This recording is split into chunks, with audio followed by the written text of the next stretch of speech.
6월 16일 수요일 예배 시작하겠습니다. 그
하나님과 함께 살아가는 삶으로서 되기를 원하오니 우리의 삶을 이끌어주시옵고 우리의 삶을 돕아주시옵고 날마다 예수 그리스도 안에서 살아가는 삶이 될 수 있도록 이 시간에 역사해 주시옵고 흐트러졌던 우리의 모든 삶이 모든 마음이 오늘 이 시간에 이 예배 가운데 전심으로 하나님 앞에 집중된 삶으로서 일어날 수 있도록 역사해 주시옵고 우리의 시선이 다시 한번 주를 향하여서 일어날 수 있도록 눈을 들어서 주님을 바라보는 삶이 될 수 있도록 주여 역사해 주시옵고 주 앞에 걷는 삶이 될 수 있도록 주여 이 시간에 우리의 마음을 새롭게 해주시길 간절히 원하오며 모든 삶에서 하나님께서 앞서 행하여 주시길 간절히 원하오며 되어주신 예수님의 이름으로 축복하며 기도드리옵나이다.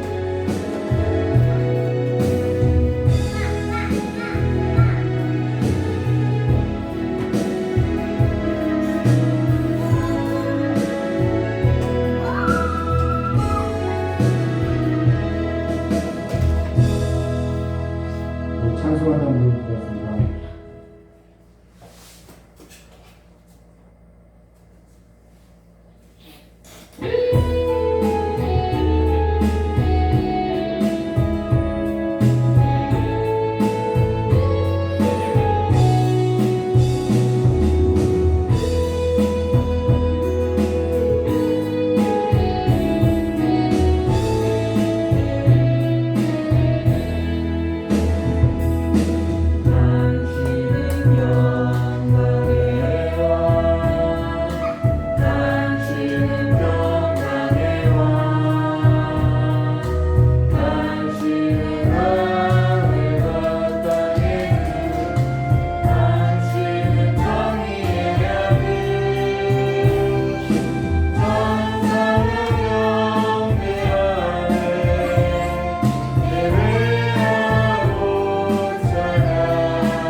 사도신경하심으로 신앙고백 가져왔습니다. 전능하사 천지를 만드신 하나님 아버지를 내가 믿사오며 그 외아들 우리 주 예수 그리스도를 믿사오니 이는 성령으로 잉태하사 금경여 마리아에서 나시고 본디오 빌라도에게 고난을 받으사 십자가에 못 박혀 주시고 장사한 지 사흘 만에 죽은 자 가운데서 다시 살아나시며 하늘에 오르사 전능하신 하나님 우편한 자 계시다가 저리로서 산자와 죽은 심판하려 오시리라.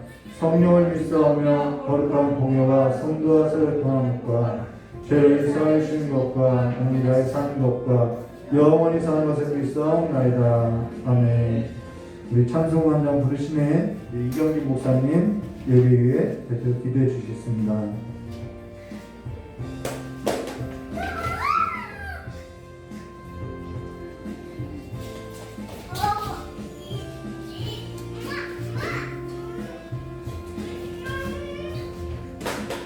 찬송가 351조입니다.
같이 기도하도록 하겠습니다. 좋으신 하나님 아버지 은혜와 사랑을 진심으로 감사드립니다. 지난 3일 동안도 하나님의 은혜 가운데 살게 하시고 아버지의 부르심에 순종할 마음을 주셔서 예배 가운데 저희들을 인도하여 주시니 감사합니다. 아버지 이 시간 우리가 주님 앞에 나올 때에 각자 다른 마음과 모습과 또한 다른 처지와 형편 가운데서도 주님 앞에 나왔사오니 아버지 이 시간 우리 각자에게 내려주신 하나님의 은혜가 온전하게 하나도 남김없이 부어지는 귀한 시간 될 수 있도록 주님께서 이 예배의 주인 되어주시고 우리의 모든 것을 다스려 주시기를 간절히 원합니다.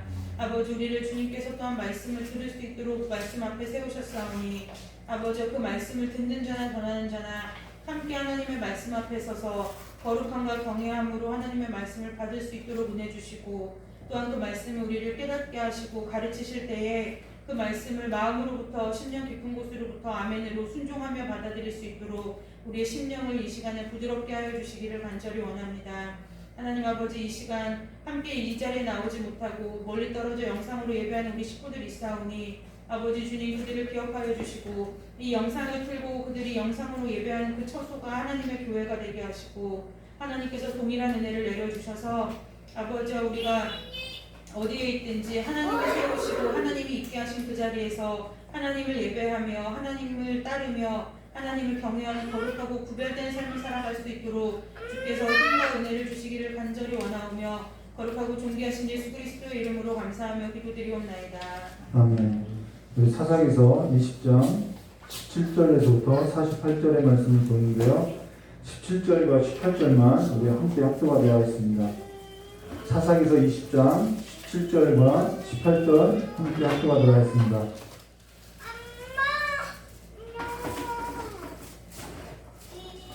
사사기서 20장 17절과 18절입니다. 네, 함께 합주가 되어 있습니다. 베냐민 자손 외에 이스라엘 사람으로서 칼을 빼는 자의 수는 40만이니 다 전사라. 이스라엘 자손이 일어나 베델로 올라가서 하나님께 여쭈어 이르되 우리 중에 누가 먼저 올라가서 베냐민 자손과 싸우리까 하니 여호와께서 말씀하시되 유다가 먼저 갈지니라 하시니라. 아멘. 자, 기도하도록 하겠습니다. 교회의 머리가 되어주시고 예배의 주가 되어주신 하나님 아버지, 이 시간에 전심으로 하나님을 예배하는 예배의 처소가 될 수 있도록 성령 하나님께서 함께해 주시옵고 성령 하나님께서 각 사람의 마음 가운데 하나님의 그 말씀을 경외하게 하여 주시고 경험하게 하여 주시고 들을 수 있도록 이렇게 역사해 주시길 간절히 원하오며 깨어오신 예수님의 이름으로 축복하며 기도드리옵나이다. 오늘 사사기서 20장 17절과 48절의 말씀으로 앞서지 말라라는 제목으로 우리 함께 보도록 하겠습니다. 지난 설교가 우리가 너무 본문이 길어서 설교를 예배 시간에 다 마치지 못하고 오늘 같은 주제로서 좀 지난 설교에 마치지 못했던 부분을 함께 보도록 하겠습니다. 우리가 지난 설교에 있어서 레위 사람을 보았고요, 이스라엘 총회 사람들을 보았고 베냐민 자손을 이렇게 보았다는 것이죠. 근데 이들의 각각의 행실에 있어서 언급하면서 뭐라고 결론 내렸느냐? 하나님께서는 이들 모두를 다 징계하시기로 작정했다라고 우리가 보았죠.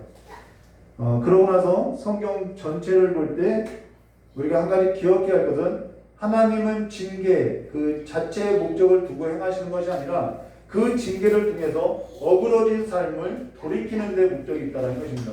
회개하는 데 목적이 있다는 것이죠. 그래서 히브리서 12장 1절에서 13절의 말씀 중에도 2절 말씀에 보시면 이런 말씀이 있죠. 믿음의 주요 또 온전케 하시는 이이신 예수를 바라보자. 그는 앞에 있는 기쁨을 위하여 십자가를 참으사 부끄러움을 개의치 아니하시더니 하나님 보좌 우편에 앉았느니라 라고 하고 나서 11절과 13절에 무릇 징계가 당시에는 즐거워 보이지 않고 슬퍼 보이나 후에 그로 말미암아 연단을 받은 자들은 의와 평강의 열매를 맺느니라. 그러므로 피곤한 손과 연약한 무릎을 일으켜 세우고 너희 발을 위하여 곧은 길로 만들어 저는 다리로 하여금 어그러지지 않고 고침을 받게 하라라고. 어그러지지 않으려면은 분명히 어떠한 기준선이 있어야겠죠. 우리가 술 취한 사람을 술에 취했는지 안 취했는지 알아보려면은 한번 반드시 걸어보라고 하듯이 이 기준선이 있어야 한다는 것입니다. 근데 그 기준선이 뭐냐? 믿음의 주요 또 온전케 하시는 이인 예수를 바라보자. 하나님께 집중하는 삶이라는 것입니다. 그래서 우리가 지난 시간에 보았던 것이 뭐냐면 이들이 징계를 하나님께서 징계를 하시는데 이들이 어떠한 삶이 안 되어 있냐면 하나님께 집중되어 있는 삶이 안 되어 있다는 거예요. 우리가 전에 여호수아서를 볼 때 여호수아서 8장 30절과 35절에 에발산에 제단을 쌓았던 적이 있었다는 거예요. 근데 신명기서 11장 29절 말씀해 보시면은 내 하나님 여호와께서 내가 가서 차지할 땅으로 너를 인도하여 들이실 때에 하나님께서 이들에게 약속한 땅을 너희들이 들어가면은 너희는 그립신산을 축복하고 에발산은 저주하라 하고선 이 세 개의 언약을 세웠다는 거예요. 여기가 에발산이고 여기가 그립신산이면은 여기에 6지파 여기에 6지파 세워놓고 이 에발산 이 그립신산에는 축복을 이 에발산에는 저주를 선포하라고 했다라는 거예요. 이게 신명기 11장이죠. 근데 여호수아서 30장 35절에 에바의 산에다가 뭘 만들어요? 제단을 쌓고 이 두 군데서 다 축복을 한다는 것입니다. 그래서요, 이스라엘 통일에 있어서 그리스인 산에는 축복을, 에바의 산에는 저주를 선포하라고 했던 것인데, 사실상 이것은 무엇을 말하냐면 이스라엘 자손이 사실상 다 하나님의 징계 아래, 저주 아래 있고 심판 아래 있다는 것입니다. 누구도 하나님의 율법을 인해서 축복받을 자가 아니라는 거예요. 근데 저주가 선포되어진 이곳에 제단을 쌓음으로써 저주 아래 있는 너희들이 하나님의 복을 받는 유일한 길이 뭐냐면은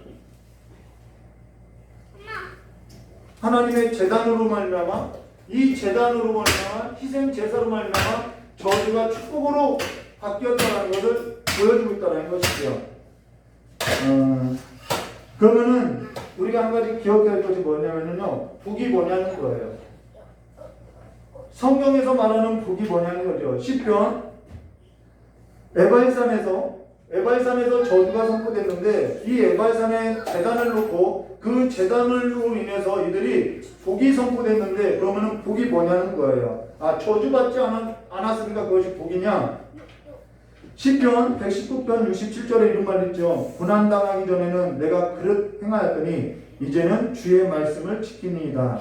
71절에 고난당한 것이 내게 유익이라. 무엇이 유익이냐는 거예요. 이로 말미암아 내가 주의 율례를 배우게 되었나이다 라는 것으로서 지금 저주가 복이 됐다라고 하는 그 복의 내용이 뭐냐, 유익한 것이 뭐냐, 내가 주의 길을 올곧게 굳게 가지 못했는데 이제는 주의 말씀의 길을 걷는 자가 되었습니다. 이것이 복이라는 거예요. 성경은 무엇이 유익이냐, 무엇이 복이냐, 세상의 가치를 말하는 것이 아니라 하나님께 집중되어지는 삶으로서 내가 이제는 걷게 되었다. 이것이 복이라는 거예요. 전에 전도서에 있어서 이런 질문을 했죠. 전도서 1장 3절에 해 아래는 수고하는 모든 수고가 사람에게 무엇이 유익한가? 모든 사람이 다 수고하고 살아요. 근데 모든 수고가 사람에게 있는데 그 모든 수고가 사람에게 있어도 무엇이 유익한가? 라고 여기서도 유익에 대해서 묻고 있다는 거예요. 이거는 모든 세대에 아울러서 던진 질문이라고 했죠. 전도자가 그때 당시에 사람들에게만 묻은 것이 아니라 모든 사람들에게 묻는 질문이라는 것입니다. 그럼 무엇이 유익하냐는 거예요. 이 여기서 무엇이 유익하냐라는 말은 무엇이 영원한가라는 질문이라는 것입니다. 지금 헛되고 헛되다라고 하는 그 솔로몬이 이 헛되다라고 하는 이 말이 뭐냐면 안개라는 거예요. 모든 것이 다 사람의 수고가 안개와 같이 사라진다라는 것으로서 보면 유익한 것은 영원하다라는 것인데, 과연 하나님은 그런 사람들의 수고에서도 무엇이 영원하겠냐는 질문을 하고 있다는 것입니다. 우리는 성경을 통해서 볼 수 있죠. 오직 주의 말씀만이 영원하다고. 오직 주의 말씀만이 영원하고 그 말씀을 행하는 삶만이 복이고 그 말씀을 행하는 삶이 우리에게 영원하고 유익하다라고 말하고 있다는 것이죠. 그래서 하나님께 집중하라고 이야기하고 있고, 사사기서는 하나님의 말씀을 떠난 삶이 어떻게 되었는지를 보여주고 있다는 것이죠. 이게 사사기의 전체 주제인 것이죠. 근데 지금 주의 말씀을 버리고 영생의 복에 있어서 떠나서 살아가는 삶이 어떠한지를 지금 사사기를 통해서 보여주고 있다는 것입니다. 자, 그러면요 17절 말씀 보도록 하겠습니다. 베냐민 자손 외에 이스라엘 사람으로서 칼을 빼는 자의 수가 40만이더라. 다 전사래요. 여기 이스라엘, 여기 베냐민, 이스라엘은 40만. 그리고요 이들은 2만 6천 명인데 700명이 더하죠. 700명이. 이 700명은 아주 이게 명사수들이죠. 그래서 26,700명. 40만 대 26,700명이 지금 전쟁을 한다는 것입니다. 그러고 나서 18절 말씀 보도록 하겠습니다. 이스라엘 자손이 일어나서 베델로 올라가서 하나님께 여쭈어 이르되 우리 중에 누가 먼저 올라가서 베냐민 자손과 싸우리이까 하니 여호와께서 말씀하시되 유다가 먼저 갈지니라 하시니라 라고 하는데, 사실 이 질문 자체가 잘못되었죠. 이 질문 자체가 잘못된 거예요. 그러고 질문 자체에 있어서 지금 대상도 잘못되어 있다는 것입니다. 지금 본래 하나님께 여쭈냐면은 어떻게 여쭈냐면 우리가 전쟁을 해야 합니까 말아야 합니까?부터 물어야 한다는 거예요. 사실 저 역시도 기도할 때 질문부터가 잘못된 경우들이 많이 있더라는 거예요.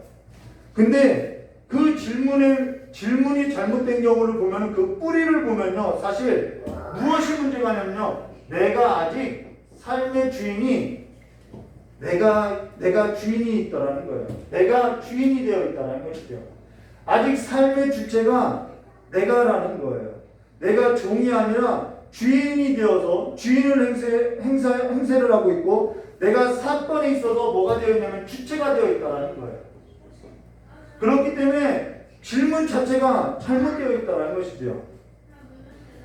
그러한 신뢰가 성경 여러 곳에 나와 있는데요. 마태복음, 마가복음 10장 17절 말씀 보시면은 예수께서 길을 가실 때 한 사람이 달려와서 꿇어 앉아 묻자오되 선한 선생이여 내가 무엇을 하여야 영생을 얻으리오까? 라고 이 질문 자체가 잘못된 것이죠. 영생이라는 것은 내가 주체가 되어서 내가 무엇을 해서 얻는 것이 아닌데 내가 무엇을 해야만 영생을 얻느냐라고 질문 자체가 잘못되어 있다는 것입니다. 아직 그 인생의 주인이 주체가 자기라는 거예요. 영생이 뭐냐면요, 내가 생각해낸 것이 아니라 우리가 영생이 뭔지 보려면 성경으로 돌아가면 되죠. 영생이라는 것은 요한복음 17장 3절로 영생은 곧 유일하신 참 하나님과 그가 보내신 자 예수 그리스도를 아는 것이 영생이라고 이야기하고 있다는 것입니다. 내가 어떻게 해서 영생을 얻는 것이 아니라 하나님께서 보내신 그 예수를 아는 것이 영생이라고 성경은 말하고 있다는 것이죠. 그 예수를 알고 살아가는 것이 영생의 길을 갖는 거라는 거예요. 또 요한복음 3장 3절과 4절에 예수께서 대답하여 이르시되 진실로 진실로 내게 이르노니 사람이 거듭나지 않으면 하나님 나라를 볼 수 없느니라 라고 하니까요. 니고데모가 뭐라 했냐면 니고데모가 이르되 사람이 늙으면 어떻게 날 수, 여기서 그렇죠. 어떻게 날 수 있습니까? 두 번째 모태에 들어갔다가 날 수 있습니까? 라고 질문 자체가 잘못되어 있다는 거예요. 어떻게 날 수 있습니까? 라는 그 질문 자체가 잘못된 거죠. 저 역시 오랜 세월 동안요, 어떻게 하면 성령 충만할 수 있지? 어떻게 하면 구원받을 수 있지? 이 질문 자체에서 내가 어떻게 해야만 구원을 받을 수 있고 내가 어떻게 해야만 성령 충만 받는 줄 알았다는 거예요. 그 주체가 신앙의 이 주체라는 것은 신앙의 주체는 내가 예수 그리스도를 영접하는 순간 내 삶의 주인은 예수 그리스도라는 거예요. 그분이 내 삶의 주체가 되어야 한다는 거예요. 근데 이것이 신앙의 길을 걷는 건데 내가 여전히 어떻게 해야만 내가 주인 된 삶인 줄, 내가 성령 충만할 수 있고 내가 구원받을 수 있다고 생각할 수 있다는 거예요. 내가 어떻게 해야만 복을 받을 수 있다고 생각하고 있다는 것이죠. 우리는요, 하나님께서 주셔야만 가능하기 때문에 우리의 삶은요, 하나님께 집중되어야 한다는 거예요. 지금 이 질문 자체, 이 질문에 있어서 잠깐 살펴보았는데요. 지금 이들은 자신들이 이미 주체가 되어서 결정하고 전쟁을 할 것도 결정하고 전쟁의 대상도 전쟁을 우리가 저 사람 이 베냐민 자손과 싸울 것도 결정하고 이미 본인들이 다 주체가 되어서 결정을 해놓고 하나님께 여쭈는 까닭은 뭐냐면은 이런 거예요. 우리가 결정된 그 사항에 있어서 좋은 결과를 내달라는 거예요. 좋은 결과, 그 좋은 결과도 자신들이 얻고자 하는 결과라는 것이죠. 그것을 얻고자 묻고 있다는 것입니다. 그러니까 인생의 주어가 아직도 하나님이 아니라는 거예요. 바뀌지가 않았다는 것입니다. 근데 여기 있어서 이들이 여호와께 물으니까요, 여호와께서 말씀하시되 유다가 먼저 갈지니라 하시니라라고 응답하고 있다는 거예요. 근데 우리는 이것을 응답이라고 보아야 하느냐, 응답 아니라는 거예요. 지금 여호와께서 말씀하시되 유다가 먼저 갈지니라 하시니라라는 것은 사사기서 맨 처음에 이들이 가나안 정복에 있어서 싸울 때 이들이 하나님의 명령을 따라서 질문했을 때 하나님께서 이들에게 꺼냈던 응답으로서 주었던 건데 이들에게도 동일하게 유다가 먼저 갈지냐라고 응답한 것은 너희들의 삶이 얼마만큼 나에게 집중되지 않고 있는지를 보여주고 있다는 것입니다. 여기서 유다가 먼저 갈지냐 하시라라는 것은 응답이 아니라 해도 안 되니까 이제는 그런 거예요. 유다가 먼저 가든지 말든지 해. 내가 처음부터 유다가 먼저 갈지라 했는데 너희들이 나의 명령을 듣지 않고 이 가나안 땅을 정복하지 않고 하나님의 나라의 질서에도 나에게 집중되어 살지도 않고 너희 소견대로 했으니까 이제는 너희들이 가든가 말든가 유다가 먼저 가든가 알아서 해. 이 뜻이라는 거예요. 이건 응답이 아니죠. 이게 응답이라고 할 수 있겠냐는 거예요. 지금까지 이들은요, 사사기 17장 6절에 그때는 이스라엘의 왕이 없었으므로 사람마다 자기 소견대로 옳은 대로 행하였더라라고 하고 있더라는 거예요. 사사기서 1장 1절에 이런 말이 있죠. 우리가 사사기서 1장 1절에 보았죠. 사사기서 1장 1절 말씀 한번 볼까요?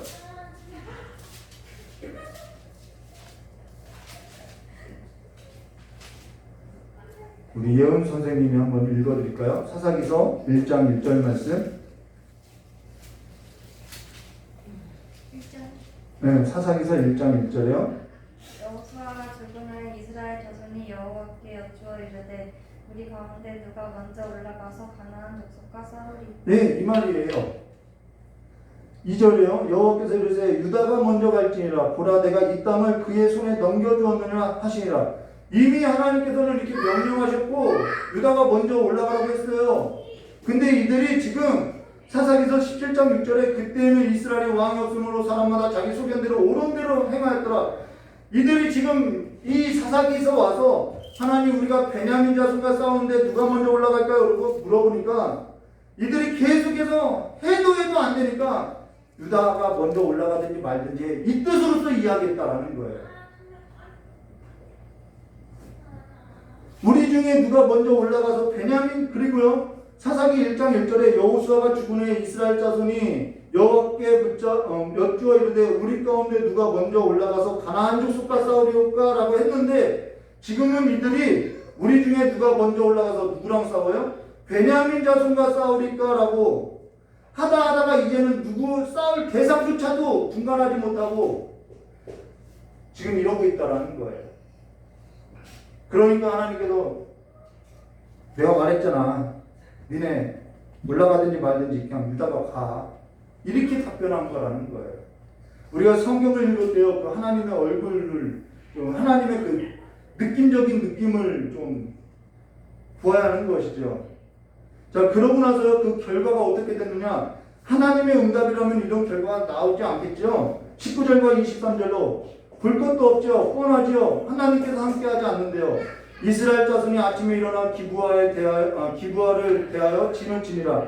이스라엘 사람이 나가 베냐민과 싸우려고 전열을 갖추고 기브아에서 그들과 싸우고자 하며 베냐민 자손이 기브아에서 나와서 당일에 이스라엘 사람 22,000명의 땅에 엎드려졌으나 22,000명이나 땅에 엎드려졌어요. 이스라엘 사람들이 스스로 용기를 내어 첫날 전열을 갖추었던 곳에서 다시 전열을 갖추니라. 자, 전열을 갖추고 나서 무엇을 했냐면요, 23절에요.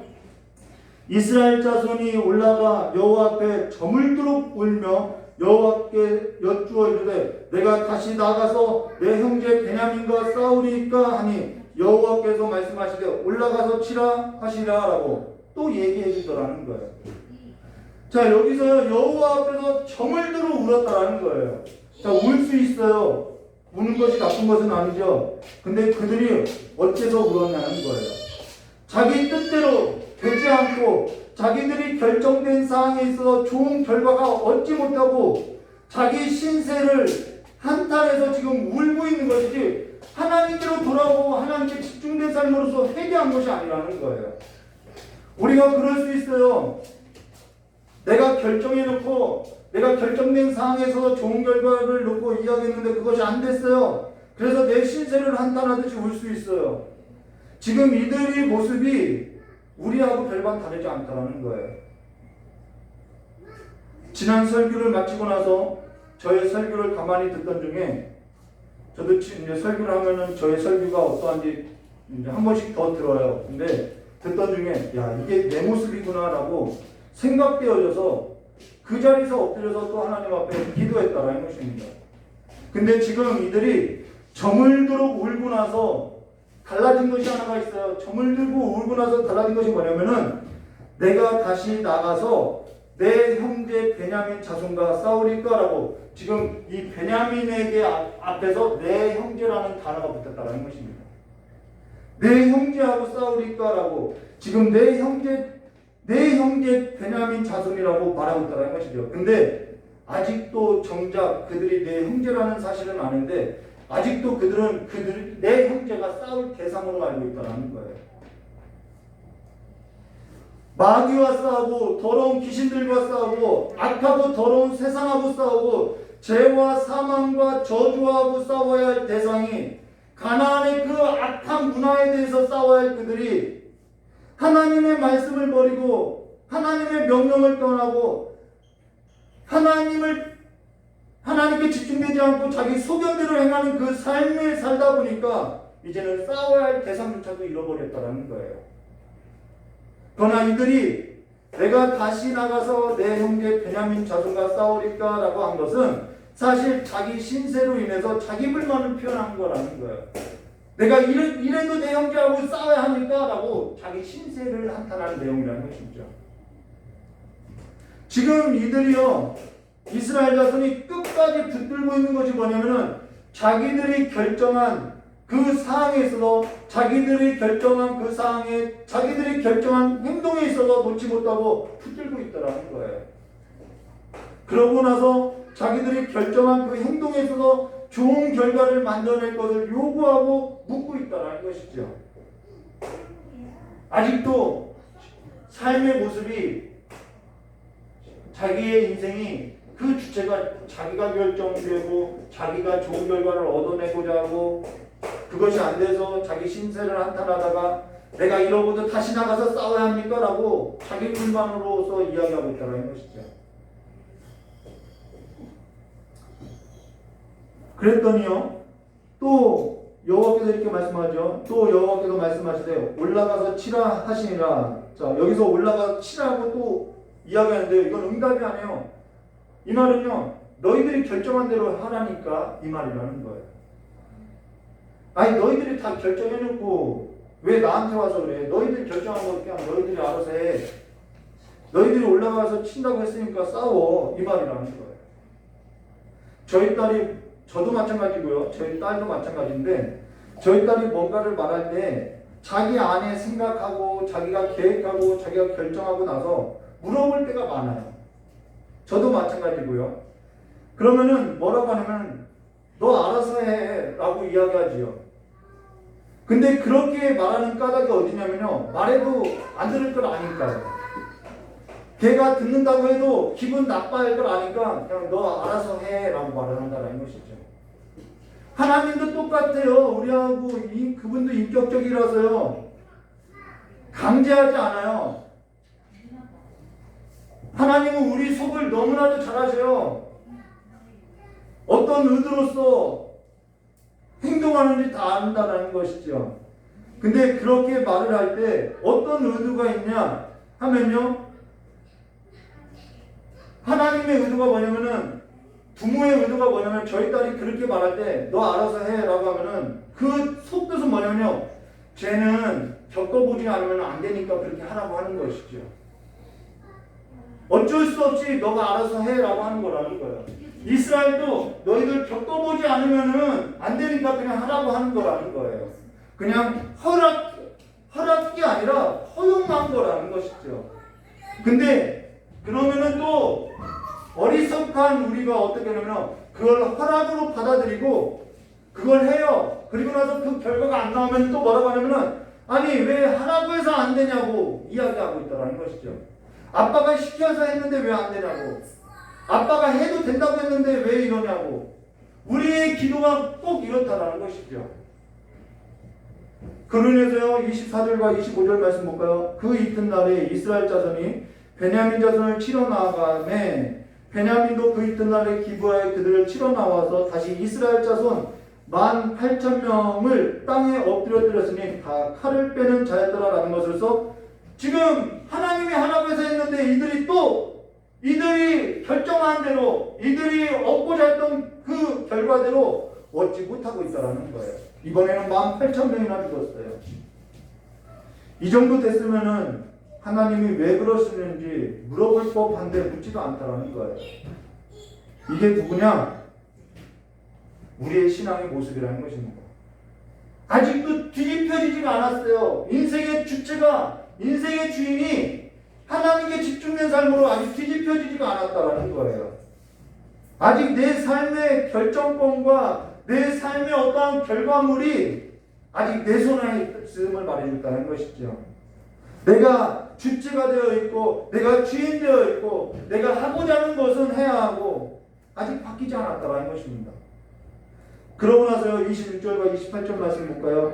그 이튿날에 이스라엘 자손이 베냐민 자손을 치러 나가매 베냐민도 그 이튿날 기브아에서 그들을 치러 나와서 다시 이스라엘 자손 18,000명을 땅에 엎드렸으니 다 칼을 빼는 자였더라. 이에 온 이스라엘 자손이 모든 백성이 올라가 베델에 이르러 울며 거기서 여호와 앞에 앉아서 그날에 저물도록 이제 우는 것 갖고는 안 되니까요. 저물도록 금식하고 번제와 화목제를 여호와 앞에 드리고 이스라엘 자손이 여호와께 물으니라. 그때 여호와의 언약궤가 거기 있었고 아론의 손자인 엘르아살의 아들 비느하스가 그 앞에 모시고 섰더라. 이스라엘 자손들이 여쭈기를 우리가 다시 나아가 내 형제 베냐민 자손과 싸우리까 말리일까. 이제 조금 싸워야 하는지 말아야 하는지 그 결정권에 있어서 하나님께 조금 이양되었다는 거예요. 싸워야 합니까 말아야 합니까? 여호와께서 이르시되 올라가라 내일 내가 그를 내 손에 넘겨주시라 하시라라고. 이번에는 승리를 보장하고 있어요 하나님께서. 자 여기서요 이제 이들이 싸움에서 졌고 1차 패하고 이제 2차 패했는데 2차 패하고 나서는 1차 패할 때는 울었어요. 2차 패할 때는 우는 것으로 안 되니까 이제는 여호와 앞에 앉아서 저물도록 금식하고 번제와 화목제를 여호와께 드렸다는 것입니다.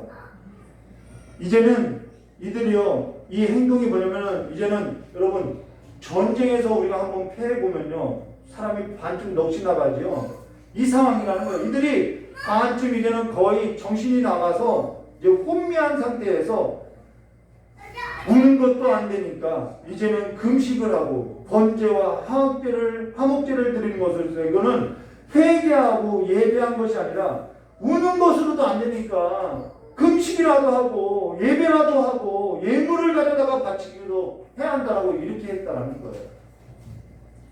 그로 인해서 1차 때 패하고 2차 때 패했던 것으로서 그것과는 달리 이제는 여호와께서 이르시되 올라가라 내일 내가 그를 내 손에 넘겨주시라 하시리라라고 싸움에 있어서 승리를 보장하고 그들에게 올라가라고 하고 있다는 것입니다. 근데 여러분 우리가 한 가지 기억해야 할 것이 뭐냐면요 만일 우리가 지금 이러한 상황이라면은 이스라엘은 다른 누군가를 말하는 것이 아니죠. 우리가 이러한 상황이라면은 만약에 하나님께서 승리를 보장해 줬어요. 그래서 실제로 승리하게 됐어요. 그러면은 우리는 어떻게 했냐면은 내가 하나님께 기도하고 내가 하나님께 금식하고 내가 하나님께 예배하고 내가 하나님께 예물을 드렸더니 하나님께서 그 응답으로 승리하게 했다고 내가 힘든 그 시간을 보내고 나서 하나님 앞에 금식하고 기도했더니 하나님께서 승리해 줬다고 이렇게 말할 수 있겠다라는 거예요. 여러분 지금 이것이 하나님께서 이스라엘 자손들이 울고 예물을 드리고 금식하고 번제와 화목제물을 드려서 하나님께서 승리를 보장해 줬다라는 말이 아니라는 거예요. 그리고 승리가 응답일까? 지금 이들이 결정하고 이 말을 하나님께서 승리를 보장해 준 까닭이 어디 있냐면요 너희들이 결정하고 너희들이 요구한 것이 뭔지 아니? 이거잖아. 나에게 집중되고 나에게 온 것이 아니라 너희들이 원한 것, 너희들이 요구한 것, 너희들이 결정한 것 내가 그거 보장해 줄게 이 말이라는 거예요. 자녀들이 때를 쓰고 때를 쓰면은 아유 귀찮아서 어떻게 하면은 그래 알았어 죽게 하고서 주는 내용이 바로 이 내용이라는 것이죠.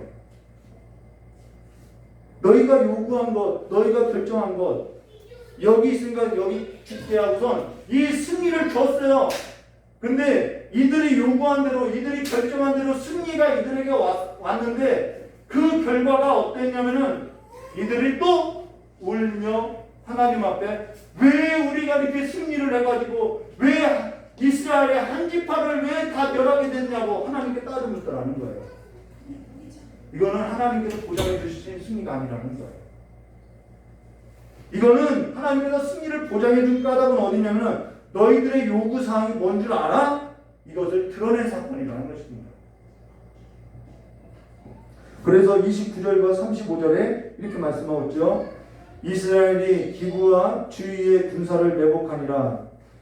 참 어이없어요. 이 본문을 읽으면은 좀 이제 내용을 알면 좀 어이없는 행동을 하는데요.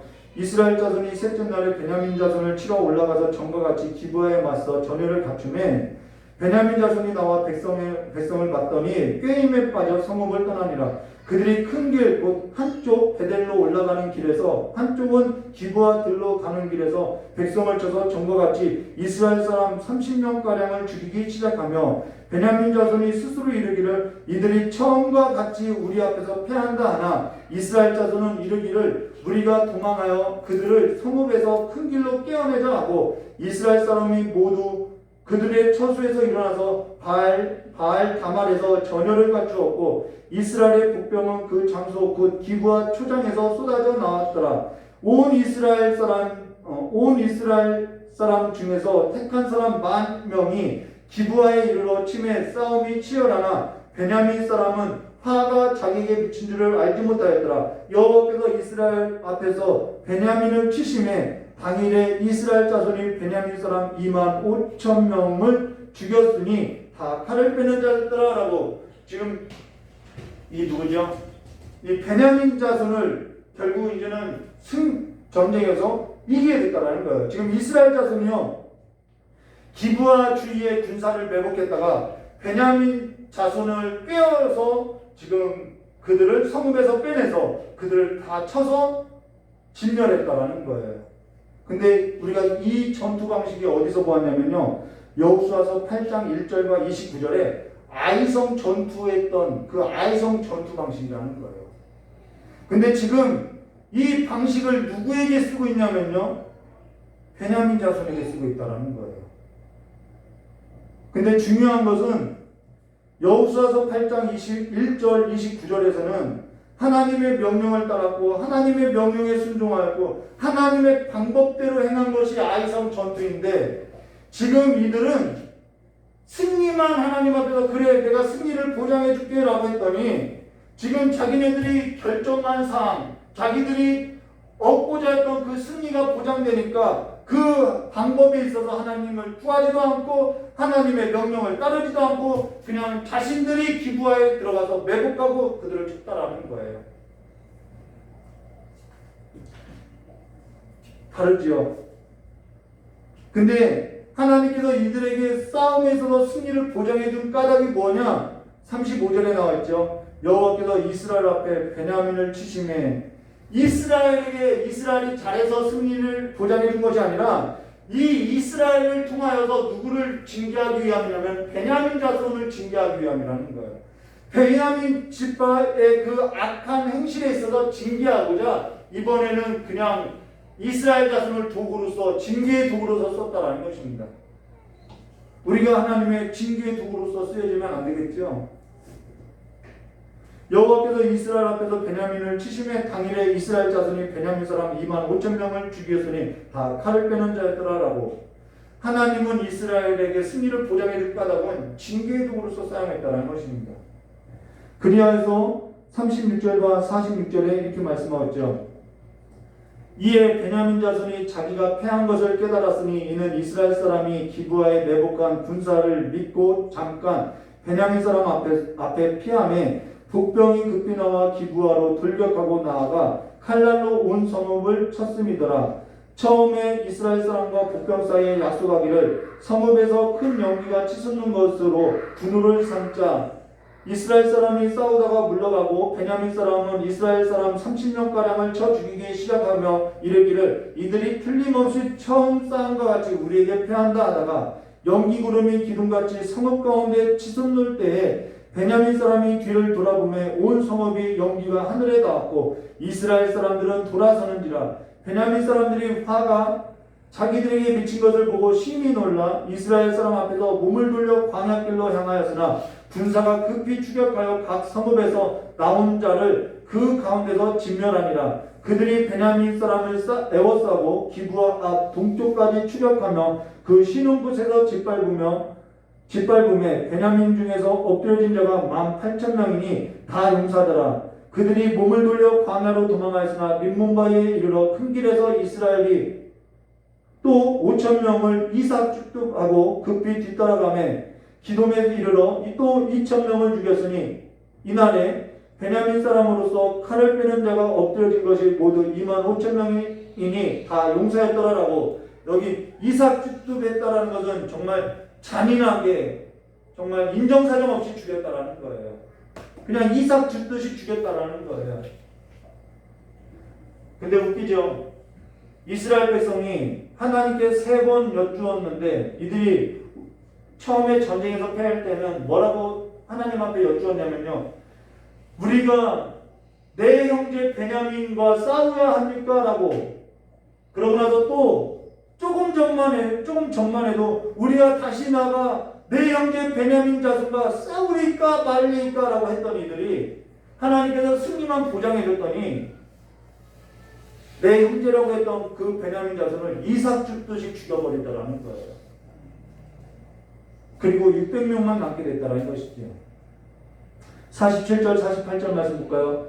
베냐민 사람 600명이 돌이켜 광야로 도망하여 림몬바에 이르러 거기서 넉 달 동안 지냈더라.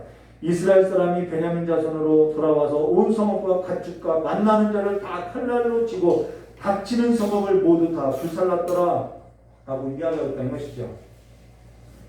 자, 그러고 나서요, 그들은 하나님 앞에서 크게 소리치고 울었다는 것입니다. 어찌하여 이스라엘 중에 한 지파를 없어지게 하시나이까? 이게 하나님이 한 거냐는 거예요. 자기들이 결정했고 자기들이 좋은 결과라고 했고 하나님께서는 그들이 해도 안 되니까 그대로 그냥 하라고 해서 그 결과가 자기들이 낸 결과인데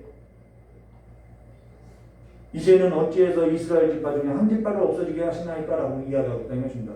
이러한 삶의 결과가 어디서부터 출발되냐면요, 서두에서 언급했듯이요, 하나님의 말씀이 없는 삶에 있어서 이러한 삶을 가져온다라고 이야기하고 있다는 것입니다. 하나님의 말씀이 없는 사는 그 삶이 이런 삶의 결과를 가져오더라는 거예요.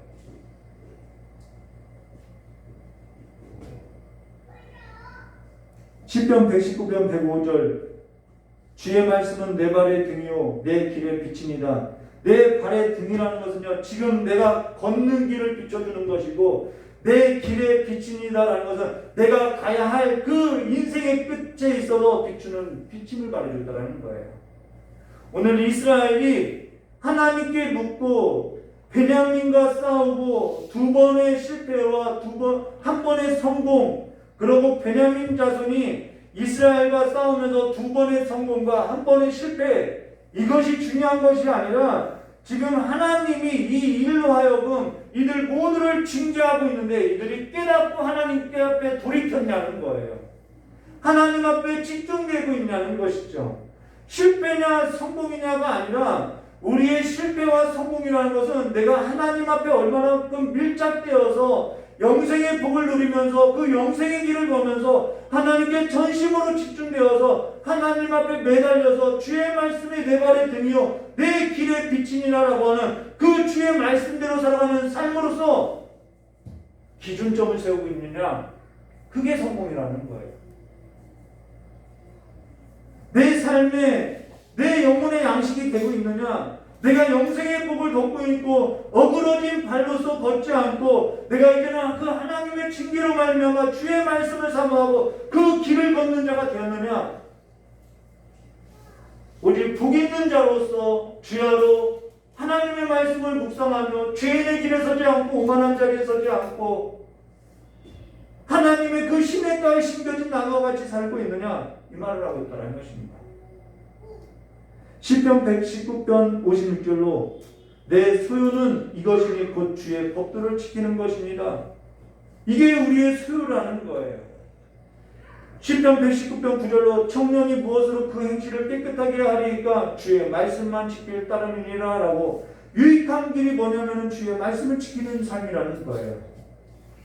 내 소유가 물질에 있고 내 행실이 겉에 드러난 것에 있다고 한다면 우리는 이미 잘못된 길을 걷고 있다는 거예요. 오늘 이 영상을 보고 오늘 이 예배에 참석한 모든 성도의 삶이 오직 주께 밀착되고 믿음의 주이신 예수를 바라보며 오직 주께 집중하고 오직 주의 말씀을 마음의 법으로서 새기고 복된 자로서 복된 삶의 길을 걷는 삶으로서 우리 앞에 주님께서 이미 행해 놓으신 이미 주님께서 앞서 행하시는 그 삶에 있어서 주님을 따르는 삶이 되시기를 주님 주의 이름으로 축원합니다. 내가 결정해놓고 내가 생각해놓고 내가 어떠한 내가 결정해놓은 이미 우리는 결정해놓기 전에 나는 이런 것을 얻어야겠어 라고 하기 때문에 내가 결정해놓은 거라는 거예요. 그것을 따르는 삶이 아니라 주께서 우리에게 주신 그 삶을 따라서 주님께서 앞서가는 그 삶의 길로 가시기를 주님의 이름으로 축원합니다. 같이 기도하도록 하겠습니다. 좋으신 하나님 아버지, 주님께서 우리의 삶에 앞서가 주시고 주님을 뒤따르는 삶이 될 수 있도록 주님께서 역사해 주시고 이제는 주님보다 앞서서 행하는 삶이 되지 않고 이제는 주와 함께 걷는 삶으로서 주님의 뒤에 서서 온전히 주님만을 따르는 삶이 될 수 있도록 주 우리의 복을 내려주시옵고 우리에게 주어지는 내일 한날의 삶 또한 주님의 앞서가시는 삶이 될 수 있도록 주 역사해 주시길 간절히 원하오며 기어하신 예수님의 이름으로 축복하며 기도드리옵나이다. 우리 찬송 한 장 부르겠습니다.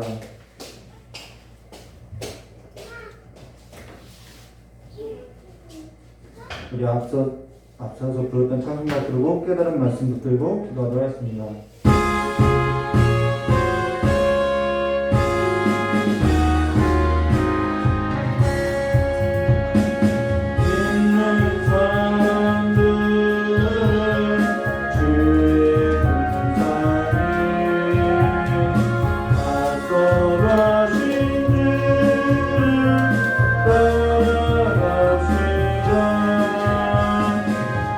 우리 대장 예수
좌우명이라고 하나요? 신조라고 해야 하나요? 정인구 목사님이 늘 모든 삶에서 이러한 고백을 한다고 하죠. 성령님 먼저 가세요. 성령님 먼저 가세요. 이 말을 한다고 하죠. 어제 저도 저녁에 나와서 기도하는데 기도하는 가운데도 그런 고백이 나오더라는 거예요. 성령님 앞서가세요. 성령님께서 먼저 행해주세요. 오늘 저 여러분의 삶에서도 성령님께서 앞서 행하시고 성령님께서 길을 내주시는 그 삶의 길을 가는 삶으로서 삶이 바뀌시기를 주님의 이름으로 축원합니다. 이 시간에 깨달은 말씀을 잡고 기도하도록 하겠습니다. 교신 하나님 아버지, 우리가 어떤 것을 내가 생각해낸 것을 결정해놓고 그것에 대해서 향하여서 가는 삶이 아니라 하나님께서 우리의 인생을 기억하시고 우리를 인도하시는 그 삶의 길을 가는 것으로서 주님보다 앞서지 않고 주님을 뒤따르는 자들로서 믿음의 사람으로서 설 수 있도록 저 역사해 주시옵고 내일 한 날도 주님께서 앞서 행하여 주시고 내일 한 날도 우리가 싸워야 할 그 대적과 이제는 싸우게 하여 주시옵고 주님께서 앞서 행하여 주시고 주님께서 길을 내어주시고 여호와께서 일어나서 모든 주님의 대적을 진멸하여서 우리의 삶 가운데 하나님의 나라의 질서가 세워질 수 있도록 저 역사해 주시옵고 하나님께서 우리에게 약속하신 복을 날마다 화강받는 하나님을 뒤따르는 삶으로서 날마다 우리의 삶 가운데 하나님의 질서가 세워지는 삶이 될 수 있도록 저 역사해 주시기 간절히 원합니다. 교회의 머리가 예수고 우리의 삶의 주인이 주가 되시오니 우리가 예수를 주로 고백했으면은 우리의 삶에서도 예수가 앞장서고 예수와 함께 살아가는 예수를 뒤따르는 삶으로 살아갈 수 있도록 저 역사해 주시기 간절히 원합니다. 이제는 주님의 길을 막는 자가 아니라 주님과 함께 걷는 자들이 될 수 있도록 주 역사해 주시옵고 모든 삶에 있어서 주님과 함께 이제는 동행하는 삶이 될 수 있도록 주 역사해 주시기 간절히 원하고 이제는 우리가 싸워야 할 대상이 이제는 하나님이 아니라 하나님하고 논쟁하는 것이 아니라 이제는 세상 나라와 세상의 원수와 더러운 귀신과 싸워서 하나님의 길을 가는 삶이 될 수 있도록 주 역사해 주시옵고 우리의 모든 삶의 자리가 하나님께서 통치하시는 나라가 될 수 있도록 복을 허락하여 주시옵고 하나님으로부터 빼앗기는 삶의 자리가 되지 않도록 주께서 붙들어 주시길 간절히 원하오며 기어오신 예수님의 이름으로 축복하며 기도드리옵나이다.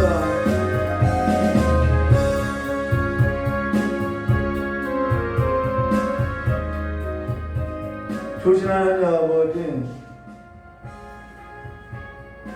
우리가 결정하고 우리가 가는 것이 아니라 이제는 주님께서 우리에게 약속하신 그 삶으로서 인도할 때 우리가 그 삶을 따르고 우리가 그 삶을 따르는 그 순종으로 말미암아 우리의 삶 가운데 하나님의 질서와 하나님의 나라가 이루어진 것을 이제는 보게 하여 주시옵고 하나님의 나라 가운데 살아가는 그 삶의 풍성함이 가득 넘치는 삶이 될 수 있도록 주여 역사해 주시기 간절히 원하옵나이다. 여호와 하나님이여 일어나시옵소서.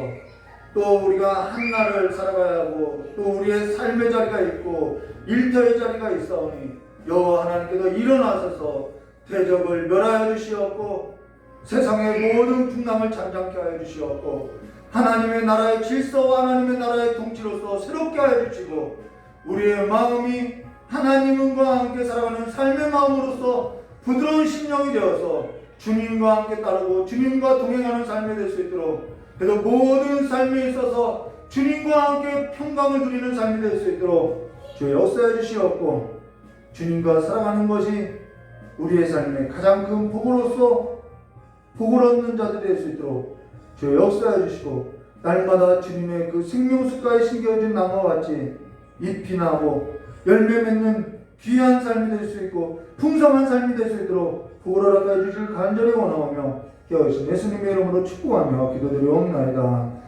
이 시간에 하나님 앞에 11조를 구별하여 드리오니 아버지여 그 모든 삶의 천지의 주제이신 하나님께서 주관하여 주시옵고 하나님께서 그 모든 삶의 복을 내려주사 하나님께서 이제는 그 삶에 있어서 앞서 행하시고 복이 되는 삶이 되게 해주시옵고 그 모든 삶이 하나님 앞에 쓰임받는 삶이 될 수 있도록 주 역사해 주시옵고 오늘 주님 앞에 나와서 기도와 찬양과 예배로서 헌신하는 우리 귀한 성도님들 모든 삶이 아버지 앞에 귀하게 쓰임받는 삶이 될 수 있도록 징계의 도구가 아니라 하나님의 복된 삶의 도구가 될 수 있도록 주 역사해 주실 간절히 원하오며 기어주신 예수님의 이름으로 축복하며 기도드리옵나이다. 우리 주기도문으로 예배 바치도록 하겠습니다. 하늘에 계신 우리 아버지여 이름이 거룩히 여김을 받으시며 나라의 마옵시며 뜻이 하늘에서 이루어진 것 같이 땅에서도 이루어지리라. 오늘 우리에게 일용할 양식을 주옵시고 우리가 우리의 죄인자의 사하는 것 같이 우리 죄를 사해 주옵시고 우리를 시험에 들게 하지 마옵시며 다만 악에서 구하옵소서. 대개 나라와 권세 영광의 아버지께 영원히 싸움나이다. 아멘. 우리 하나님께 영광을 박수 드리겠습니다. 감사합니다.